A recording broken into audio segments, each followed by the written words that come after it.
mtima wa mbuye wako ukukonda iwe ndiye wakuona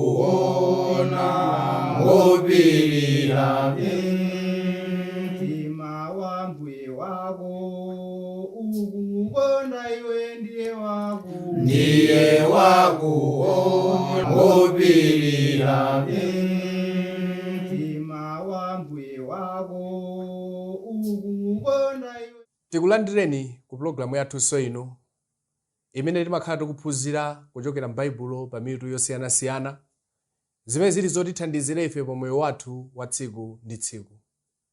Pa programu yathu ino muli ndine m'bale wanu Vinjero Gondwe kuchokera ku Mpingo wa Khristu ku area 36 ku Lilongwe. Komanso tili ndi m'bale wathu amene atithandizire makamaka pa programu imeneyi amene timulole kuti atozitchulanso kuti ndi ndani ndipo wachokera kuti. M'bale choyambirira takulandirani. Zikomo kwambiri. Ndi chofunikira kuti anthu akudziweni kuti ndinu ndani. Zoonadi. Ine ndine Namani Kamalunje, ndine mmodzi mwa alaliki mu Mpingo wa Khristu, ndimakhala ku Mitundu ku Lilongwe mmodzi mwa Sanduliza. Okay. Ndi chinthu chofunikira kuti pamene tikuyamba program imeneyi inunso omvera muthe kutidziwa monga mmene tamvera dzina la ine komanso dzina la m'bale wathu amene tikhala naye pa programu ino pa tsiku la lero. Pa tsiku la lero tabweretsanso mutu wina umene lofunikira kwambiri umene munthu inalenso umamukhudza pa moyo wathu wa tsiku ndi tsiku. Umene tikambirane, umene m'bale wathu atithandizire kuti yankha mafunso ena amenenso timakhala nawo. Makamaka pa mutu okhudza mpingo. Ndikhulupirira kuti munthu pamene wangotchula za mpingo kwa inu sizodabwitsayi. Inu komanso mwina abale anu komanso anthu ena amene mmadziwa ali ku mpingo ndithu wina wake. Ena amapita kumeneko mokhulupirika, ena sapita mokhulupirika. Koma mpingo ndi chinthu chimene munthu wina aliyense pa dziko lapansi chimamukhudza ndithu.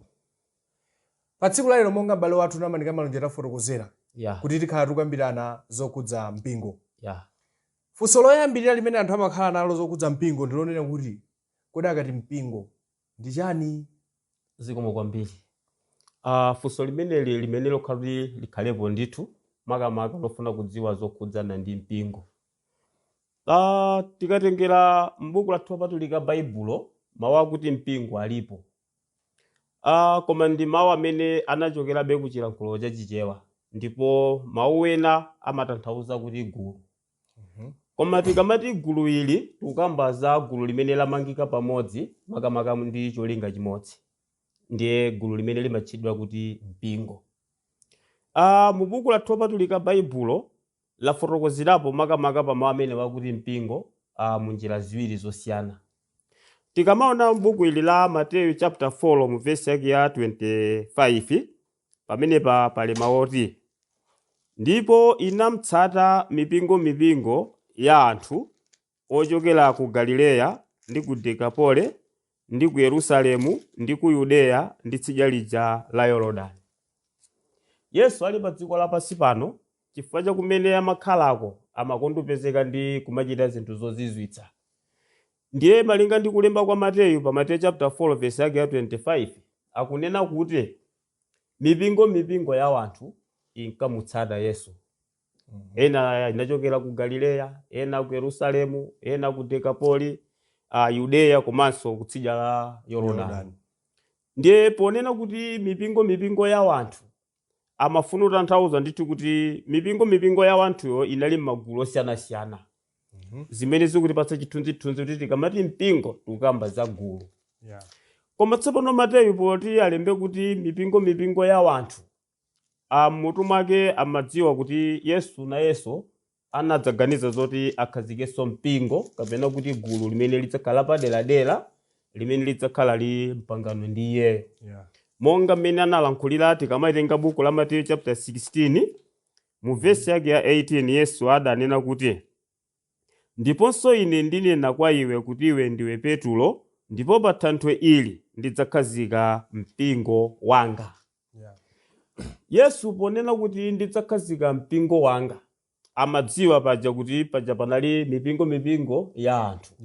Ndiye afuna kusiyanitsa pakati pa mpingo wake ndi mipingo ya anthu ija. Ndiye pamene tikukamba zakuti mpingo ndi chiyani, ndiye kuti pang'ono Baibulo layamba kufuna kutiunikira kuti tikamati mpingo ndi gulu. Gulu lina lililonse limene lamangika pamodzi ndi cholinga chimodzi. Eya, komanso buku lopatulika Baibulo lutidziwitsapo za mpingo umene uli mpingo wapadera umene Yesu anafuna kuti apange nawo pangano. Ndi zimene Yesu Khristu analankhula pa Mateyu chapter 16 mu verse yake ya 18. Maonena kuti ndidzakhazika, Yesu amalankhula mamenewa tsiku lokhazika mpingo lisanafike. Koma pofika tsiku la Pentekoste mu mzinda wa Yerusalemu tikamawerenga mu buku la Machitidwe chapter 2, mpingo umene Yesu anali kunenawo unayamba. Choncho pamene tikuona mpingo umene Yesu anaukhazika tsiku la Pentekoste mu mzinda wa Yerusalemu, akukamba za mpingo umene wamangika pamodzi ndi chikhulupiriro chokhulupirira Yesu Khristu. Inaposiyanitsa ndi mipingo ija ya anthu imene inalipo ku dziko lapansi. Ndikhulupirira masiku athu ano mipingo imeneyo ilipo, imene ndi ya anthu, imene ikusiyanitsidwa ndi mpingo umene Yesu Khristu anakhazika mwapadera, umene wakhala mpangano ndi iyeyo. Choncho popitilira kuyankha kuti mpingo ndi chiyani. Pamene Yesu anakhazika mpingo umene chili chinthu chokhazikika mu dziko, malemba wena amatifotokozera mu 1 Korinto chapter 3 amanena kuti tikamaona mpingo uja ndiyo tili kuona nyumba ya Mulungu. Unena mpingo umene Yesu anaukhazikitsa uja umatchedwa kuti nyumba ya Mulungu. Komanso tikaona kulankhula kwa Paulo pa Efeso chapter 5 mu verse yake ya 23, ndiye kuti mpingo umenewu amautchanso kuti uli ngati thupi, ngapata ndi thupi la Khristu. Amafanizira kuti ngati mwamuna ngati ndili ndi mkazi, banja. Ngati banja. Ndiye kuti ine ndine mutu pamene mkazi wanga ndi thupi langa. Ndiye pamene Yesu ndi mpingo adakhala mpangano, ndiye kuti Yesu ali mwamuna, mpingo uli ngati mkazi wake. Ndiye kuti mkatchulidwe kena mpingo ndi thupi lake la Khristu. Pamene Paulo anautchula mpingo kuti ndi thupi la Khristu, monga anautchulanso kuti mpingo ndi nyumba ya Mulungu. Tikawerenga pa Kolose chapter 1 mu verse yake ya 13, Paulo akunena kuti mpingo ndi ufumu wa Mulungu. Zimenezi zikutanthauza kuti ngati munthu abatizidwe nukulowa mu mpingo umene Yesu anakhazika uja, ndiye kuti ali ngati kulowa mnyumba ya Mulungu. Kapena akamabatizidwa kulowa mu mpingo ali ngati kulowa mu thupi la Khristu. Kapena akamabatizidwa kulowa mu mpingo ali ngati kulowa mu ufumu wa Mulungu. Choncho mawu akuti mpingo, anthu okondedwa tiyenera kuwamvetsa motero. Ndi gulu la anthu lomangika pamodzi koma ncholinga chimodzi. Ndiye pali mipingo ya anthu, komanso Yesu anakhazikitsanso mpingo wake. Choncho funso labwino zedi limene mwandifunsa lofuna kudziwa kuti mpingo ndi chiyani. Ndithudi buku lopatulika Baibulo limatipatsa yankho lotero. Ndithudi. Tiyamikirenso kwambiri chifukwa pamene umafotokoza zokhudza kuti mpingo ndi chani, timayenera kuti anthu timvetsetse kunena kuti kodi mpingo ndi chani.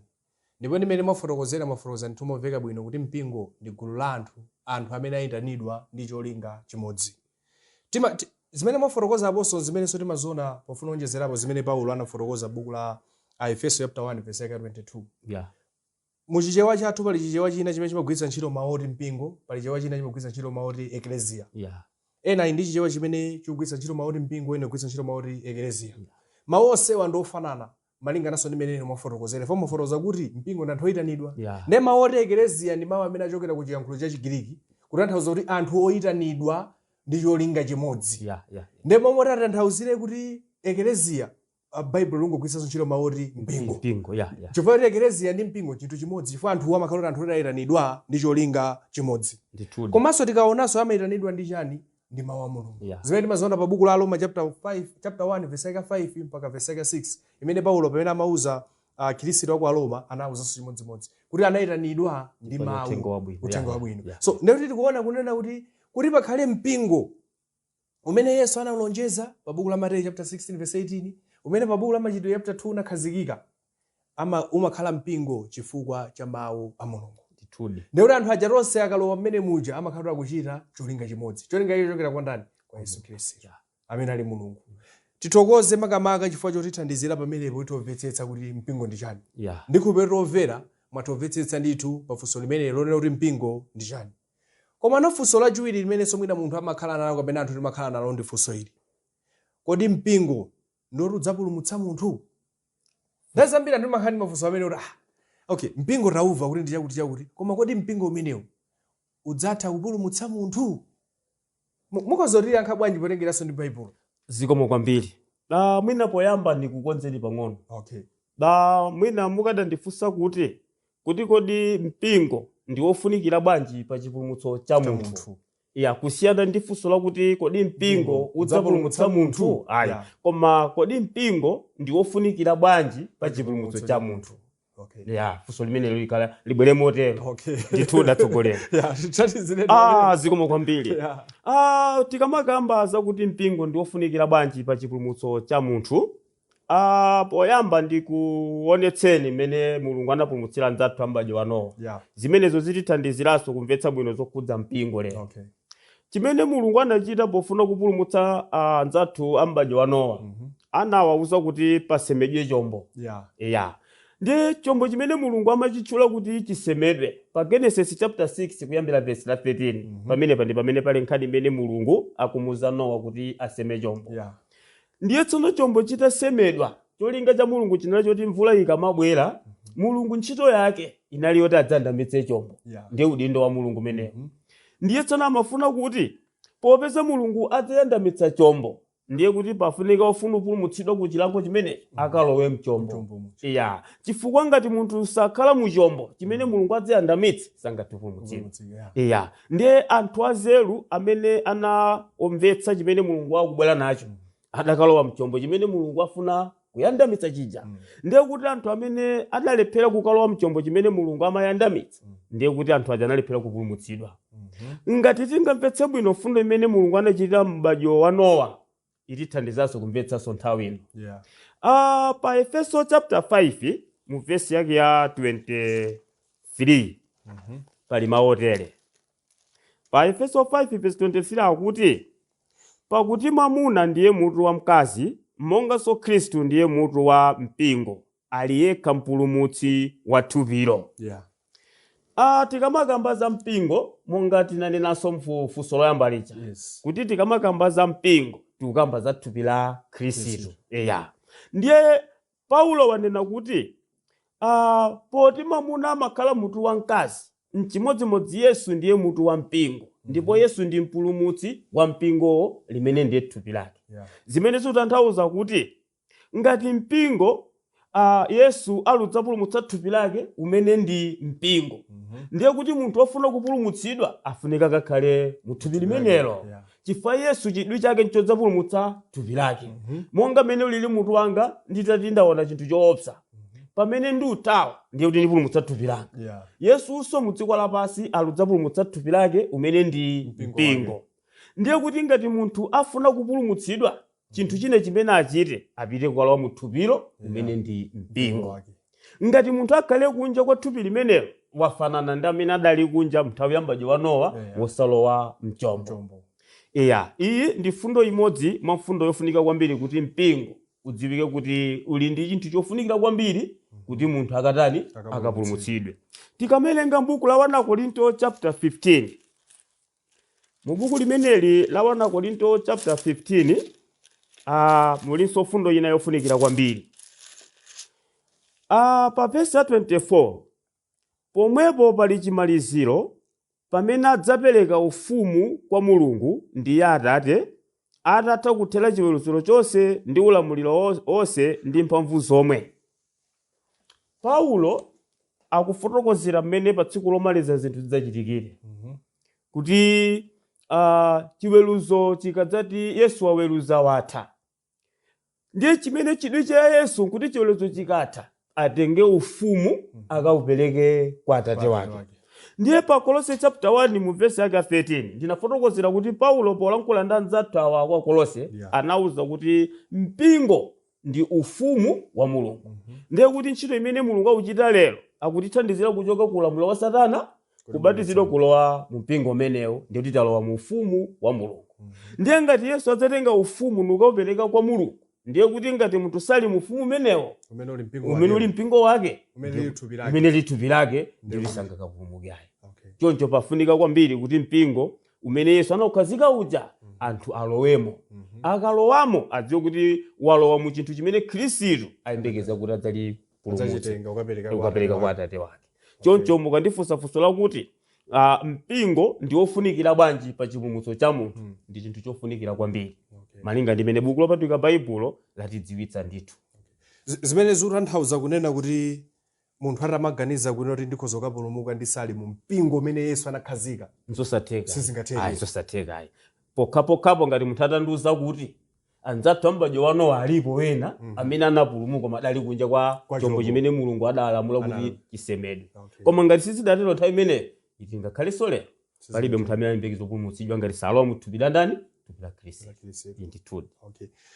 Ndi yosangalatsa komanso chinthu chabwino kuti Baibulo latifotokozera mama kapofuna kuti timvetsetse kufunikira kwa mpingo pa chipulumutso chathu.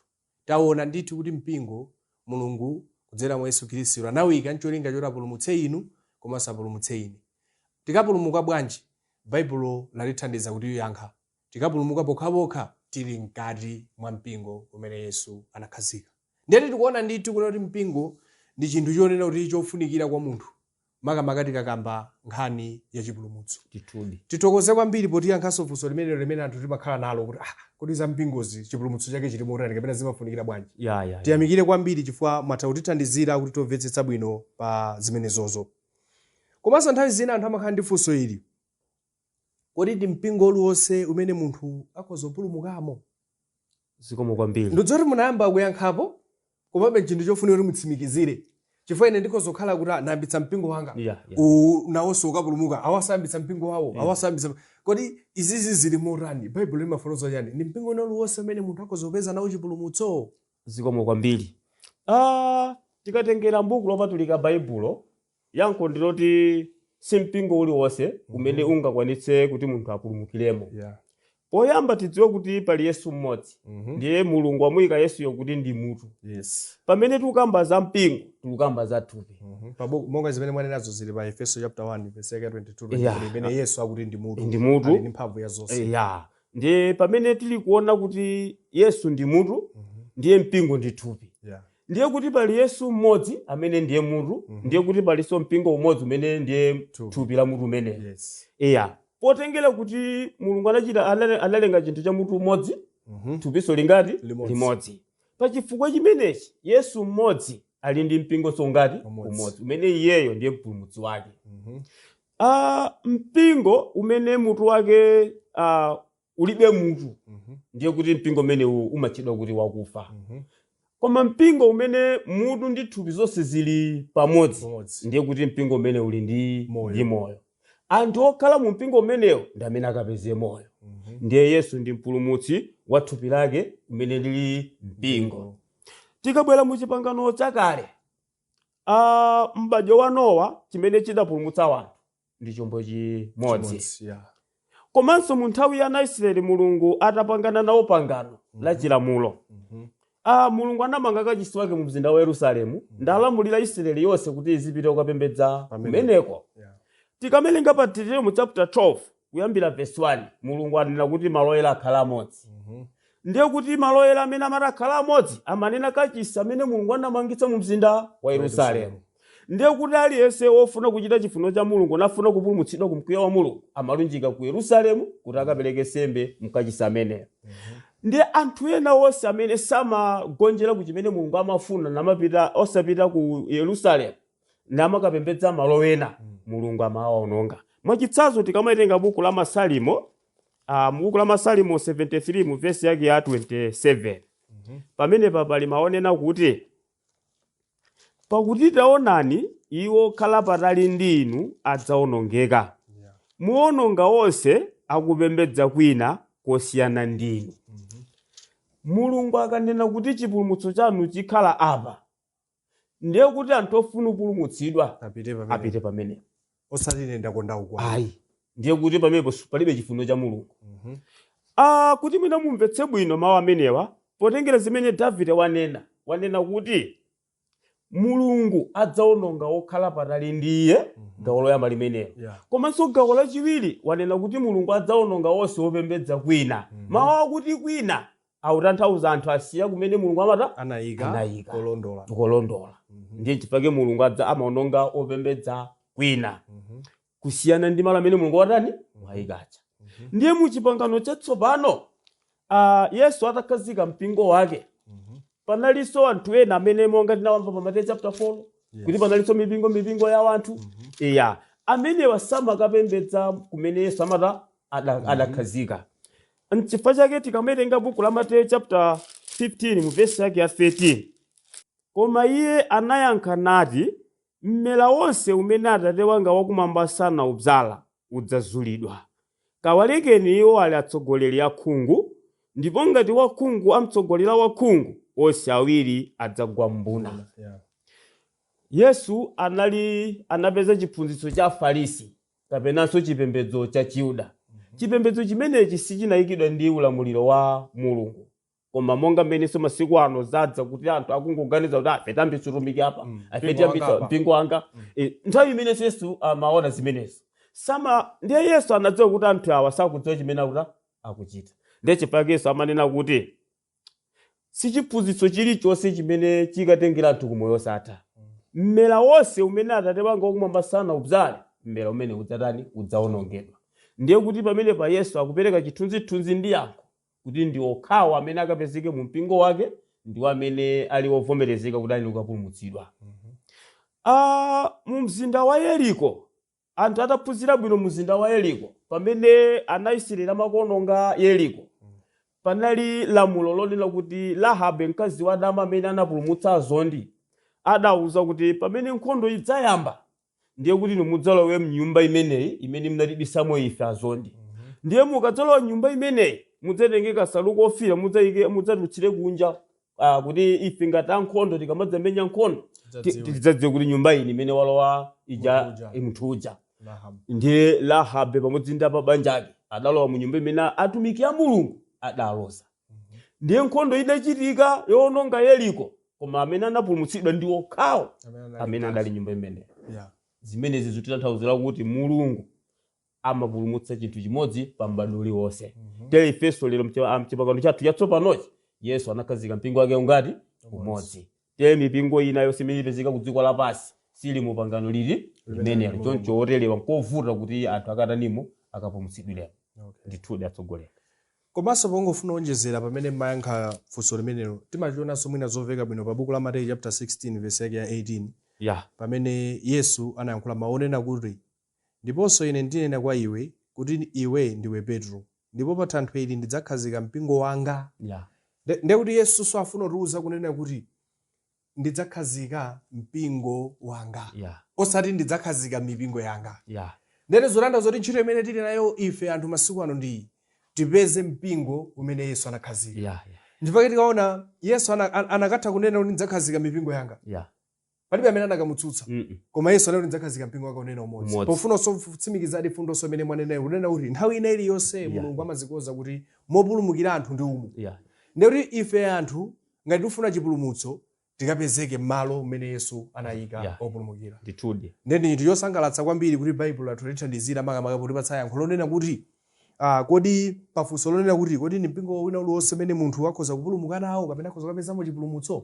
Ndiye yankho logwirika lonena kuti ayi, koma ndi mpingo umodzi umene Yesu analonjeza, umene anakhazika. Buku la Machitidwe chapter 20 verse 28 amati ndi okhawo umene anaugula ndi mwazi wake.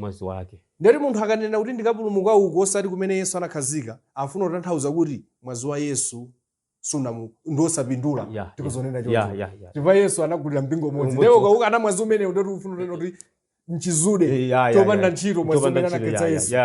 Koma tithokoze fa Baibulo lathu tifotokozera bwino zokudza yankho funso limene makhala nalo. Komanso tu Paulo pa Efeso 4 verse 4 adachitsimikiza kuti apali thupi lingati thupi limodzi. Ndipo paja mafotokozanso pa Efeso chapter 1 verse 22-23 kuti thupi ndi mpingo. Ndipo pa Efeso chapter 4 akunena kuti thupi lilipo limodzi. Ndipo tanthauza kuti mpingo lipo ngati umodzi ndithu. Ndipo ngakhale tikuona mipingo 2000 3000 4000 imene tingayione imeneyo ndi mipatuko, ndi zopatuka ndi zimene koma mpingo umene Yesu anakhazika umodzi ndithu.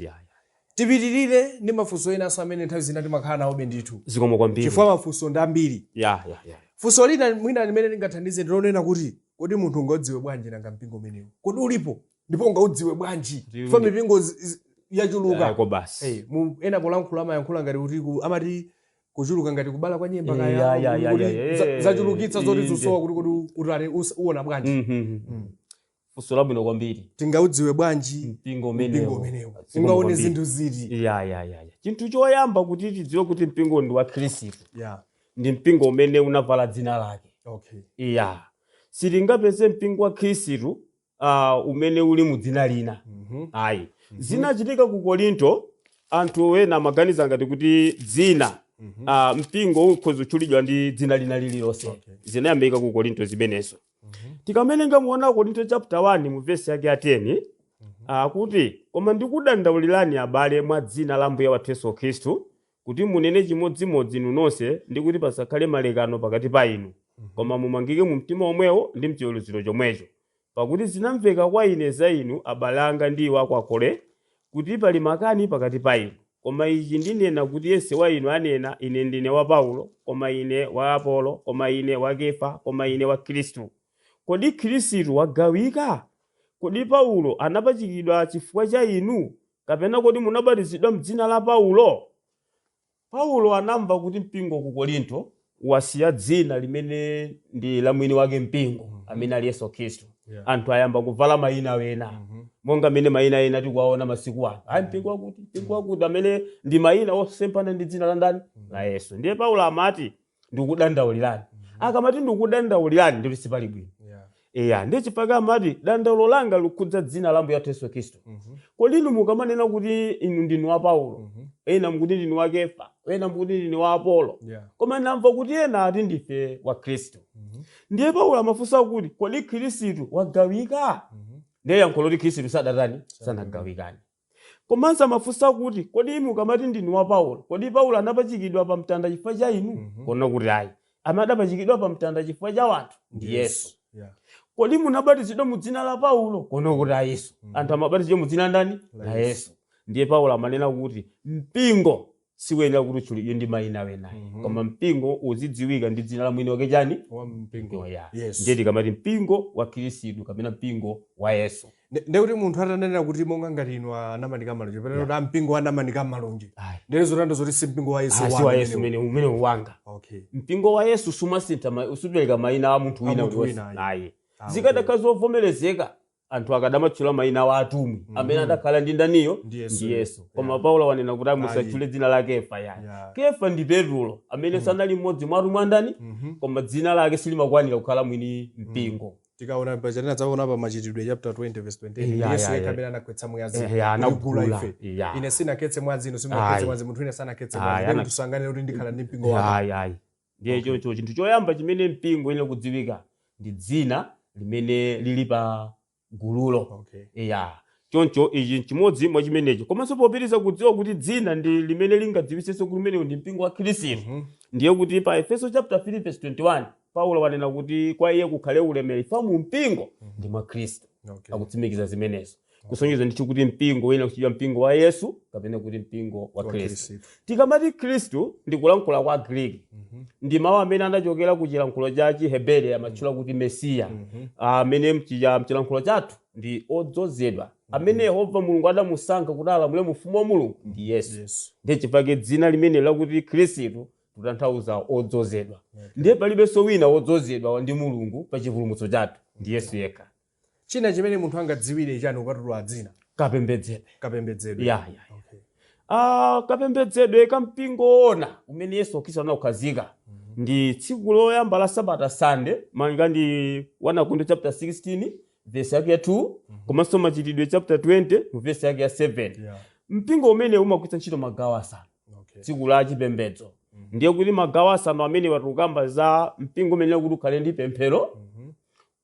Mpingo tsiku limene la chipembedzo pafunika pakhale nyimbo, komanso pakhale ulaliki, komanso pakhale chopereka, komanso pakhale mgonero. Zinthu za magawo asanu amaonetsa chipembedzo chimene Yesu anachisiya.